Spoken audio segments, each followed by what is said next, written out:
നല്ല കെയർ ചെയ്യണ നമ്മള് പേഴ്സണലി അറിയുന്ന ആളാണ്. ഒരിക്കലും അങ്ങനെ ഒരു സംഭവം മൂപ്പരടുത്തൊന്നും വരൂല. അത് മൂപ്പരിക്ക് എന്തോ താങ്ങാൻ പറ്റില്ല. രാത്രിയിൽ പോലും അളിയൻ ഈ വിഷയത്തെ കുറിച്ച് മൂപ്പരോട് നല്ലോണം സംസാരിച്ചതാണ്. നിങ്ങൾ പബ്ലിക് ബസ്സിൽ നിന്നുള്ള ഒരു വീഡിയോ ഷെയർ ചെയ്ത് എന്താണെന്ന് വെച്ച് കഴിഞ്ഞാൽ ഒരാൾ മനഃപൂർവ്വം എൻ്റെ ശരീരത്തിൽ സ്പർശിക്കുന്ന ഒരു വീഡിയോ സാമൂഹിക മാധ്യമങ്ങളിലൂടെ ദൃശ്യം പ്രചരിച്ചതിന് പിന്നാലെ യുവാവ് ജീവനൊടുക്കി.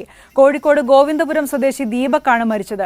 ദീപക് ബസ്സിൽ വെച്ച് ലൈംഗിക അതിക്രമം കാട്ടിയെന്നായിരുന്നു യുവതിയുടെ ആരോപണം. തിരക്കുള്ള ബസ്സിൽ വെച്ച് യുവതി ചിത്രീകരിച്ച വീഡിയോ സാമൂഹിക മാധ്യമങ്ങളിൽ പ്രചരിച്ചതിന് പിന്നാലെയാണ് ദീപക് ആത്മഹത്യ ചെയ്തത്. ബസ്സുകാർ വിരുദ്ധമായ പ്രചാരണമാണ് യുവതി സാമൂഹിക മാധ്യമങ്ങളിൽ നടത്തിയതെന്നും ദീപക് കടുത്ത മാനസിക സംഘർഷത്തിലായിരുന്നുവെന്നും ബന്ധുക്കൾ ആരോപിക്കുന്നു. കോഴിക്കോട് സ്വദേശിയായിട്ടുള്ള ദീപക് ഇതുപോലെ മാനനഷ്ടത്തെ തുടർന്ന് ആത്മഹത്യ ചെയ്തു എന്നാണ് ന്യൂസിലൊക്കെ വരുന്നത്. സത്യം പറഞ്ഞാൽ ഇതൊരു ആത്മഹത്യയല്ല, ഇതൊരു കൊലപാതകം തന്നെയാണ്. ഈ പെണ്ണ് കരുതി കൂട്ടി നടത്തിയിട്ടുള്ള കൊലപാതകം. കാരണം ഇതിനുശേഷം, അതായത് ഇന്നലെ ഇവളൊരു എക്സ്പ്ലനേഷൻ വീഡിയോ പോസ്റ്റ് ചെയ്തിട്ടുണ്ട്. അധികം ആൾക്കാരും കണ്ടു കാണത്തില്ല. ആ എക്സ്പ്ലനേഷൻ വീഡിയോ ഞാൻ ഇതിനകത്ത് വെക്കാം. പിന്നെ ഇവരുമായിട്ട് ബന്ധപ്പെട്ട് അല്ലെങ്കിൽ ഈ വ്യക്തി ദീപക് എന്ന് പറഞ്ഞ വ്യക്തിയെ അറിയാവുന്ന ആൾക്കാർ പറയുന്ന കുറച്ചധികം വോയിസ് ക്ലിപ്പുകളുണ്ട്. അത് ഞാൻ ഈ വീഡിയോയ്ക്കകത്ത് ആഡ് ചെയ്യാം. അങ്ങനെ ആഡ് ചെയ്യുമ്പോൾ നമുക്കറിയാൻ സാധിക്കും നമ്മുടെ വീടിനടുത്തോ നമ്മുടെ ചുറ്റുവട്ടത്തോ ഉള്ള ഏതെങ്കിലും ഒരു നല്ല രീതിയിൽ നടക്കുന്ന അത്യാവശ്യം വിദ്യാഭ്യാസം ഒക്കെ ഉള്ള ഒരു വ്യക്തി ഏത് രീതിയിലായിരിക്കും പെരുമാറുന്നതെന്ന്.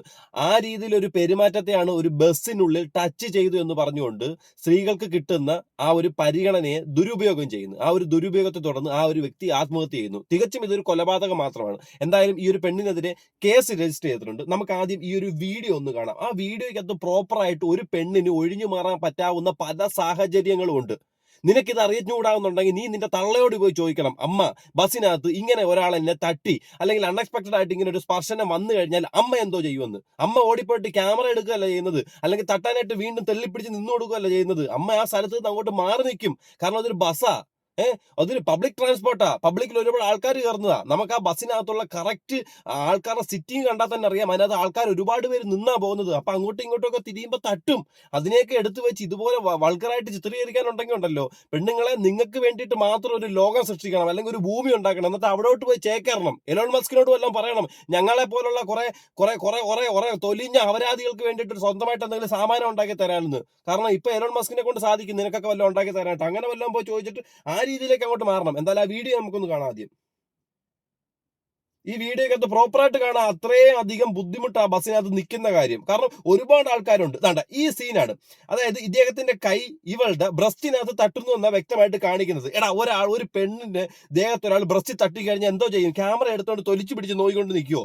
മാറി നിൽക്കുകയല്ലേ ചെയ്യുന്നത്. അയാൾ ബസ് ഇറങ്ങാനായിട്ട് തിരിഞ്ഞു നിൽക്കുന്ന നമുക്ക് വ്യക്തമായിട്ട് കാണാം. ഈ സാമാനം എടുത്ത് ഇടാനായിട്ട് നിനക്ക് നാണമില്ലേ? വെറും നാണമില്ലാത്ത വെറും പരിപാടിയല്ലേ കാണിച്ചു കൂട്ടിയേക്കുന്നത്. ഒരാളുടെ കൈ വെച്ചിട്ട് ആ ബ്രസ്റ്റിനകത്ത് തട്ടുന്ന സമയത്ത്, അല്ലെങ്കിൽ അങ്ങനെ ഒരു അൺഎക്സ്പെക്ടഡ് ആയിട്ട് ഒരു തട്ട് കിട്ടുവാണെന്നുണ്ടെങ്കിൽ എന്ത് ചെയ്യും? നമ്മൾ ക്യാമറ എടുത്തിട്ട് തട്ട് എന്തോ സുഖം പിടിച്ച് നിൽക്കുവാണോ? അങ്ങോട്ട് മാറി നിൽക്കല്ലേ ചെയ്യുന്നത്, അല്ലെങ്കിൽ ആ സൈഡിൽ നിന്ന് അങ്ങോട്ട് മാറി നിൽക്കല്ലേ ചെയ്യുന്നത്. അല്ലെങ്കിൽ അവനോടൊരു വാക്ക് പറയാലോ, നീ എന്റെ ദേഹത്ത് തട്ടുന്നുണ്ടെന്ന്, മര്യാദയ്ക്ക് നിൽക്കാനെന്ന് പറയാലോ. ഇതൊന്നും ചെയ്യാതെ ക്യാമറ ഓപ്പൺ ചെയ്ത് കാണിച്ചുകൊണ്ടുള്ള നിന്റെ ഉദ്ദേശശുദ്ധി എന്തുമായിരിക്കും? നിന്റെ ഉദ്ദേശശുദ്ധി വൈറലെന്ന് പറഞ്ഞൊരു സാധനം, ആ ഒരു വൈറലാൻ വേണ്ടി മാത്രം നീ കാണിച്ചു കൂട്ടിയ കാര്യമാണ്. ആ ന്യൂസിനകത്ത് പറയുന്ന കാര്യങ്ങൾ അവരെ കുടുംബം ഇവൾക്കെതിരെ ഇപ്പൊ തിരിഞ്ഞിട്ടുണ്ട്, കേസ് കൊടുത്തിട്ടുണ്ടെങ്കിൽ തികച്ചും അതിന് നീ അർഹിക്കുന്നു, നീ അതിന് അർഹയാണ്. കാരണം നിന്റെ ഉദ്ദേശശുദ്ധി നല്ലതായിരുന്നു എന്നുണ്ടെങ്കിൽ ആ നിമിഷം നീ അയാളോട് പറഞ്ഞത് എങ്ങനെ തട്ടരുത്, അറിയാതെ തട്ടിയതാണോ, അങ്ങനെയാണെങ്കിൽ ഒരു സോറി പറഞ്ഞ് അതങ്ങ് അവസാനിപ്പിക്കുക. നിന്റെ ഉദ്ദേശം വൈറലായിരുന്നു. ഇതിന്റെ എക്സ്പ്ലനേഷൻ വീഡിയോ നീ ഇട്ടതോടുകൂടി തന്നെ വ്യക്തമായിട്ട് മനസ്സിലാക്കാം ഇത് നിന്റെ ഉദ്ദേശം ഒരു വൈറലായിരുന്നു. ഇദ്ദേഹത്തിന് ഇൻസ്റ്റാഗ്രാം അക്കൗണ്ട് ഞാൻ ഇവിടെ വെക്കാം. ഈ പെണ്ണിന്റെ ഷിംജിത കണ്ട ഇവളുടെ പേര്, ഇതാണ് ഇവളുടെ അക്കൗണ്ട്. ഇതിനകത്താണ് ആ വീഡിയോ പോസ്റ്റ് ചെയ്തത്. പക്ഷെ ഇപ്പം അവളുടെ വീഡിയോ ഒന്നും എടുത്ത് നോക്കിക്കഴിഞ്ഞാൽ കാണത്തില്ല. ഇപ്പൊ നിങ്ങൾ പോയി നോക്കി അക്കൗണ്ടിനകത്ത് പല വീഡിയോസും കാണാം. പക്ഷെ ഇനി ചിലപ്പോൾ അക്കൗണ്ട് തന്നെ ഡീആക്ടിവേറ്റ് ചെയ്യാനുള്ള ചാൻസ് വളരെ കൂടുതൽ. ഇനി ഇവൾ ഇട്ടുള്ള എക്സ്പ്ലനേഷൻ കാണാം. അത് കാണുമ്പോൾ തന്നെ അറിയാം ഇവൾ വൈറലാവാൻ വേണ്ടി കാണിച്ചു കൂട്ടിയ ഒരു തന്തയില്ലായ്മ മാത്രം ഈ പരിപാടി എന്നുള്ള കാര്യം. പിന്നെ ഇതൊരു വ്യൂസിന് വേണ്ടിയിട്ടുള്ള വീഡിയോ അല്ല കേട്ടോ, ഒരു ഗുരുതരമായിട്ടുള്ള മാനസിക സാമൂഹിക പ്രശ്നത്തിൻ്റെ വിശദീകരണമാണ്. ഇന്നലെ ഞാനൊരു പബ്ലിക് ബസ്സിൽ നിന്നുള്ളൊരു വീഡിയോ ഷെയർ ചെയ്ത് എന്താണെന്ന് വെച്ച് കഴിഞ്ഞാൽ ഒരാൾ മനഃപൂർവ്വം എൻ്റെ ശരീരത്തിൽ സ്പർശിക്കുന്ന ഒരു വീഡിയോ. അതൊരു ആക്സിഡൻ്റ് അല്ല, ഒരു മിസ്അണ്ടർസ്റ്റാൻഡിങ്ങും അല്ല. ഇത് മേജർ സൈക്കോളജിക്കൽ ഇഷ്യൂവും അതെ, ഇതൊരു ആക്സിഡന്റ് അല്ല. ഇത് ഒറിജിനലായിട്ട് ഒരു മനുഷ്യൻ അറിഞ്ഞുകൊണ്ട് തന്നെ ചെയ്തൊരു കാര്യമാണ്. പക്ഷെ ആ ചെയ്തത് നീയാണെന്ന് മാത്രം കറക്റ്റായിട്ട് കാണാം ആ ഫോട്ടോയ്ക്കകത്ത്. ഇവള് തട്ടുമ്പോഴത്തേന് ആ തട്ടുന്ന നോക്കിയിട്ട് ക്യാമറയോട്ട് മുഖം വെച്ച് കൊടുത്തേക്കുന്നു. മൊല കവചങ്ങളിൽ തട്ടുമ്പോഴത്തേക്ക് ഇത്രയും സന്തോഷത്തോടുകൂടി ക്യാമറ ഓൺ ചെയ്ത് എങ്ങനെ നിൽക്കാൻ പറ്റുന്നു ഭവതി നിനക്ക്? അതാ എനിക്ക് ചോദ്യമുള്ളൂ ഇതിനകത്ത്. ബൗണ്ടറി വയലേഷനുമാണ്. അതായത് കൺസെന്റ് ഇല്ലാതെ ഒരു മനുഷ്യന്റെ ശരീരത്തിൽ തൊടാൻ ആർക്കാ അവകാശമുള്ളത്? കൺസെന്റ് ഇല്ലാതെ ഒരു മനുഷ്യന്റെ ശരീരത്ത് തൊടാൻ യാതൊരു അവകാശമില്ല. പക്ഷെ ഇതുപോലുള്ള പബ്ലിക് ട്രാൻസ്പോർട്ടിനകത്തോട്ട് കയറി നിൽക്കുമ്പോഴത്തേന് ഇമാതിരി അപരാധം പറഞ്ഞുകൊണ്ട് നിൽക്കാനൊന്നും കഴിയത്തില്ല. അങ്ങനെയാണെന്നുണ്ടെങ്കിൽ തിരക്ക് കുറഞ്ഞ സിറ്റിംഗ് കപ്പാസിറ്റി മാത്രമുള്ള അത്രയും ആൾക്കാർ മാത്രം ഇരിക്കുന്ന ഒരു ബസ്സിലേക്ക് നീ കയറാനായിട്ട് ശ്രമിക്കുക. കാരണം നിനക്കാണ് അതിന്റെ ആവശ്യം, അല്ലാതെ കൂടെ വരുന്ന ആൾക്കാർക്കല്ല. അല്ലാതെ ഇതുപോലുള്ള തിരക്കുള്ള ബസ്സിനകത്ത് കയറി കഴിഞ്ഞാൽ ഇങ്ങനെ സംഭവിക്കും, ഇങ്ങനെ തട്ടും, ഇങ്ങനെ മുട്ടും വരും. ആ മുട്ടുകയും തട്ടുകയും ചെയ്യുന്ന ഇതുപോലെ എടുത്ത് വൾഗറായിട്ട് രീതി ചിത്രീകരിച്ച് റീച്ച് ഉണ്ടാക്കുന്നതിൽ നല്ലത് സ്വന്തം തന്ത എന്നെ കയറി പിടിക്കാൻ ശ്രമിച്ചു, അല്ലെങ്കിൽ കയറി പിടിച്ചു, അല്ലെങ്കിൽ കയറി ചെയ്തു എന്ന് പറഞ്ഞ് നീ ഒരു വീഡിയോ ഇട്. ചിലപ്പം അത് കാണുന്നവർ വിശ്വസിക്കുമായിരിക്കും. കാരണം സ്വന്തം തന്തയെക്കുറിച്ച് നീ കള്ളത്തരം പറയത്തില്ല എന്നുള്ളൊരു ചിന്ത വരുമല്ലോ. പക്ഷെ ഇത് ജനങ്ങൾക്ക് വിശ്വസിക്കാൻ കഴിയുന്ന ഒരു കാര്യമല്ല. ശരിക്കിത് കാണിക്കുന്നത് എന്താണെന്നറിയോ? അയാൾക്ക് അയാളുടെ ഇമ്പൾസ് കൺട്രോൾ ചെയ്യാനുള്ള ശേഷിയില്ല, മറ്റുള്ള മനുഷ്യന്മാരോടുള്ള എമ്പതി ഇല്ല. ഇതിനൊക്കെ അപ്പുറത്ത് ആരും എന്നെ ഒന്നും ചെയ്യില്ല എന്നുള്ളൊരു മറ്റേടത്തെ വിചാരമല്ലേ? തീർച്ചയായിട്ടും ആ മറ്റേടത്തെ വിചാരം ആർക്കാണെന്നറിയോ? നിനക്ക് ആരും എന്നെ ഒന്നും ചെയ്യില്ല. പെണ്ണ് എന്ന് പറയുന്ന ഒരു പ്രയോറിറ്റി ഈ സമൂഹത്തിനുണ്ട്. പെണ്ണ് എന്ത് പറഞ്ഞാലും ആദ്യം പെണ്ണിന്റെ കൂടെ ആൾക്കാർ നിൽക്കൂ, പിന്നെ പുരുഷന്റെ ഭാഗത്ത് ശരിയുണ്ടോ തെറ്റുണ്ടോ എന്ന് ആൾക്കാർ ചിന്തിക്കൂ എന്നൊരു പ്രയോറിറ്റി നീ വ്യക്തമായി മിസ്യൂസ് ചെയ്താണ് ഈ വീഡിയോയ്ക്കകത്ത് ചിത്രീകരിക്കുന്നതും അത് മുഖാന്തരം ഇതുപോലൊരു എക്സ്പ്ലനേഷൻ എന്ന രീതിയിൽ തൊലിഞ്ഞ സാമാനം എടുത്തുകൊണ്ട് ജനങ്ങൾക്ക് മുന്നിലേക്ക് വന്നിരിക്കുന്നത്. അതും കൊണ്ടാണ്. എന്താണെന്ന് വെച്ചാലേ, ഞാൻ ഈ ഫസ്റ്റ് എൻ്റെ മുന്നിൽ നിൽക്കുന്ന ഒരു പെൺകുട്ടിക്കുള്ള ഡിസ്റ്റർബൻസ് കണ്ടിട്ട് എൻ്റെ ഫോണിൽ വീഡിയോ ഓണാക്കി ഇങ്ങനെ പിടിച്ചു.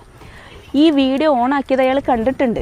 അയാളത് കണ്ടുകൊണ്ടിരിക്കെ തന്നെ അയാൾ കുറച്ച് നേരം അങ്ങനെ നിന്നു, വേറെ കുഴപ്പമൊന്നുമില്ല. കുറച്ച് കഴിഞ്ഞപ്പോൾ അയാളത് പിന്നെ റിപ്പീറ്റ് ചെയ്തുകൊണ്ടിരിക്കുക. അതിൽ നിന്ന് എന്താ മനസ്സിലാക്കുന്നത്? വീഡിയോ എടുത്താലും എനിക്ക് പ്രശ്നമില്ല, എങ്ങനെയായാലും പ്രശ്നമില്ല, ഞാൻ ചെയ്യാനുള്ളത് ചെയ്തുകൊണ്ടിരിക്കും എന്നുള്ളത്. ഇത് കാണി ഈ ഒരു പെണ്ണിനെ തൊട്ടെന്ന് പറഞ്ഞല്ലോ, ആ പെണ്ണ് നിന്നെ ചൂണ്ടിക്കാണിച്ചിട്ട് പറഞ്ഞോ എന്നേതാ ഇയാൾ തൊടുന്നു? ആ പെണ്ണ് ബസ്സിലുള്ള ആരോടെങ്കിലും പറഞ്ഞോ എന്നേതാ ഈ വ്യക്തി തൊടുന്നു, ഈ വ്യക്തി എന്നെ തട്ടുന്നു എന്നുള്ളൊരു കാര്യം? നിനക്കത് കണ്ടപ്പോൾ മനസ്സിലായി അവിടെ തട്ടുന്നു, തോടുന്നു, തലോടുന്നു, മയിൽപ്പീലി വെച്ച് ഒഴിക്കുന്നു, അരിഞ്ഞാണം പറിക്കുന്നു, അല്ലേ? ത് ഇയാൾ ഇതൊരു പാറ്റേൺ ആയിട്ട് കണ്ടിന്യൂ ചെയ്യുന്നുണ്ട് എന്നുള്ളതാണ്. എന്ന് വെച്ച് കഴിഞ്ഞാൽ അയാളുടെ ബിഹേവിയറിൽ നല്ല പ്രശ്നമുണ്ട്. ഇതൊരു മെയിലിൻ്റെ നോർമൽ ബിഹേവിയർ അല്ല, ഇൻസ്റ്റിങ്ക്റ്റും അല്ല, ടെംപ്റ്റേഷനും അല്ല, പിന്നെന്താ? അൺകറക്റ്റഡ് ബിഹേവിയറാണ്. സൈക്കോളജി പറയണതേ unchallenged behaviour become repeated behaviours. നമ്മൾ എന്താ ചെയ്യേണ്ടത്? ഞാൻ ഇന്നലെ ആ വീഡിയോ എടുത്ത് അയാൾക്കത് പ്രശ്നമല്ല എന്ന് അയാൾ മനസ്സിലാക്കിയിട്ട് വീണ്ടും അത് റിപ്പീറ്റ് ചെയ്തത് കണ്ടിട്ട് ഞാൻ ആ വീഡിയോ പോസ്റ്റ് ചെയ്തതിൻ്റെ ഉദ്ദേശം എന്താണെന്ന് വെച്ചാൽ ഇത് മാക്സിമം ആളുകളിലേക്ക് എത്തിക്കുക.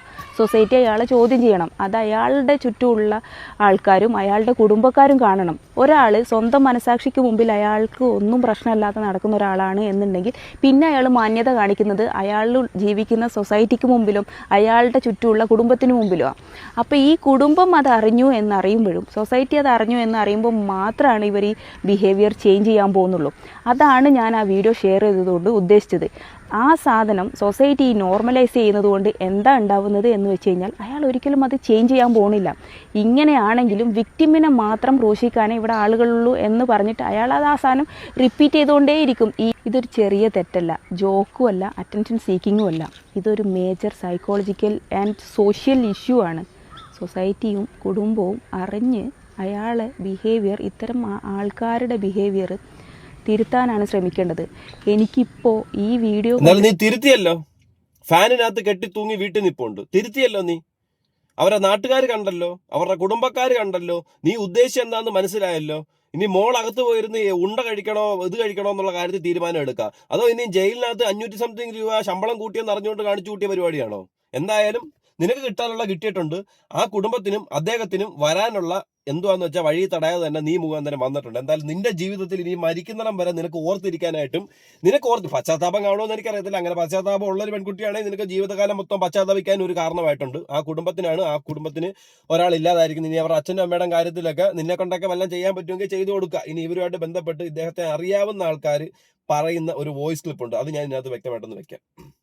സിസ്റ്ററിന്റെ ഹസ്ബൻഡൊക്കെ ഇപ്പൊ അവരെ വീട്ടിലാണുള്ളത്. അവര് ഇപ്പം എന്തായാലും സൂയിസൈഡ് ചെയ്തിട്ടാണ് ഫാനിൽ ഹാങ് ചെയ്തൊക്കെയാണ് ചെയ്തിട്ടുള്ളത്. അപ്പം അതൊന്നും വീട്ടിൽ നിന്ന് ബോഡി എടുക്കുകയൊന്നും ചെയ്തിട്ടില്ല. എന്തൊക്കെ പോലീസും ഇഷ്യൂസും കാര്യങ്ങളൊക്കെ ആയിട്ട് ഇങ്ങനെ നടന്നുകൊണ്ടിരിക്കുകയാണെന്നാണ് പറഞ്ഞത്. കോഴിക്കോടാണ് വീട്, മീൻചന്ത ആ ഒരു ഏരിയയിലാണ്. ആക്ച്വലി ഞങ്ങൾക്കൊക്കെ പേഴ്സണലി അറിയുന്ന ഒരാളാണ്. ഒരു മോന് മാത്രമേ ഉള്ളൂ ഒരു വീട്ടില്. അത്രയും എന്ന് പറഞ്ഞു കഴിഞ്ഞാൽ നല്ല കെയർ ചെയ്യണ, നമ്മള് പേഴ്സണലി അറിയുന്ന ആളാണ്. ഒരിക്കലും അങ്ങനെ ഒരു സംഭവം മൂപ്പരടുത്തൊന്നും വരൂല. അത് മൂപ്പരിക്ക് എന്തോ താങ്ങാൻ പറ്റില്ല. രാത്രിയിൽ പോലും അളിയൻ ഈ വിഷയത്തെ കുറിച്ച് മൂപ്പരോട് നല്ലോണം സംസാരിച്ചതാണ്. നിങ്ങൾ സത്യമായിട്ട് ഇതുപോലെ എല്ലാവരും ഒന്നും മനക്കെട്ടിയുള്ളവരല്ല. എല്ലാവരും എല്ലാ കാര്യത്തിലും പ്രോപ്പറായിട്ട് കാര്യങ്ങൾ വ്യക്തമായിട്ട് ചെയ്യുന്നവരല്ല.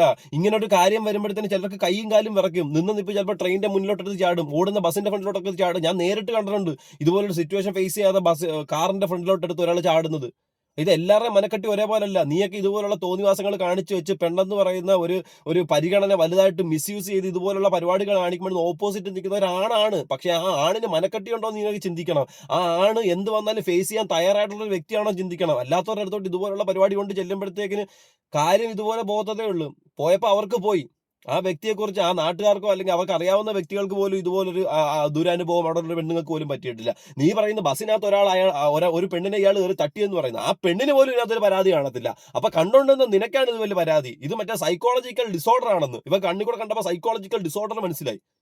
എന്തായാലും കൊള്ളാം, നീ കാണിച്ചു വെച്ച പരിപാടിക്ക് അദ്ദേഹത്തിന് കിട്ടാനുള്ളതും നിനക്ക് കിട്ടാനുള്ളതും കിട്ടി. കാര്യം എന്തായാലും ഇവിടെ അവസാനിപ്പിക്കുന്നില്ല മാക്സിമം. കാരണം ഈ ഒരു സൊസൈറ്റിയും സോഷ്യൽ മീഡിയയും ഇവക്കെതിരെ തിരിഞ്ഞിരിക്കുക. കാരണം കഴിഞ്ഞ ദിവസം കൊട്ടാരക്കര എന്നുള്ള ഒരു പെൺകുട്ടി ഇതുപോലൊരു പരിപാടി കാണിച്ചു വെച്ചായിരുന്നു. അവളുടെ നല്ല കാര്യത്തിനും അവളുടെ നല്ല ഭാഗ്യത്തിനും അവളുടെ അച്ഛൻ്റെ അമ്മയുടെ പ്രാർത്ഥനയ്ക്കായിരിക്കും അവൾ ചെയ്ത വീഡിയോയിൽ ആ ആണെന്ന് പറഞ്ഞ വ്യക്തിയുടെ മുഖം ബ്ലർ ചെയ്ത് വെച്ച്. ആ ഒരു ബ്ലർ ചെയ്തിട്ടില്ലായിരുന്നു എന്നുണ്ടെങ്കിൽ ഇതുപോലൊരു ന്യൂസ് ഒരാഴ്ചയ്ക്ക് മുമ്പ് നമ്മൾ ചിലപ്പോൾ കാണേണ്ടി വന്നേരം. ഇനി വീഡിയോ എടുക്കാൻ പോകുന്നവരും ഇതാ, നീയൊക്കെ പെണ്ണുങ്ങളെ നിങ്ങൾ വീഡിയോ എടുത്തോ, നിങ്ങളെ തട്ടുന്നത് നിങ്ങൾ വീഡിയോ എടുക്കും, നിങ്ങളെ തൊടുന്നത് നിങ്ങൾ വീഡിയോ എടുക്കും, നിങ്ങളെ പിടിക്കുന്നത് നിങ്ങൾ വീഡിയോ എടുക്ക്. പക്ഷെ പ്രോപ്പർ എവിഡൻസോട് കൂടി എടുത്ത് ജനങ്ങൾക്ക് മുന്നിലേക്ക് കാണിച്ചാലേ ജനങ്ങൾ വിശ്വസിക്കൂ. അല്ലാതെ തട്ടിക്കഴിഞ്ഞ് പിടിച്ചു കഴിഞ്ഞ് ആസ്വദിച്ചു കഴിഞ്ഞ് കളി കിട്ടിക്കഴിഞ്ഞിട്ട് വന്നിരുന്നിട്ട് ദാട്ടെ എനിക്ക് കിട്ടി, ഇത് കണ്ടോ ഇവനാ തന്നത് എന്ന് പറഞ്ഞു കഴിഞ്ഞാൽ ആരും വിശ്വസിക്കത്തില്ല. എവിഡൻസ് സഹിതം കാണിക്കുവാണെങ്കിൽ വിശ്വസിക്കും, അല്ലെങ്കിൽ ഇതുപോലെ അകത്ത് കയറിയിരുന്ന് മരിക്കും.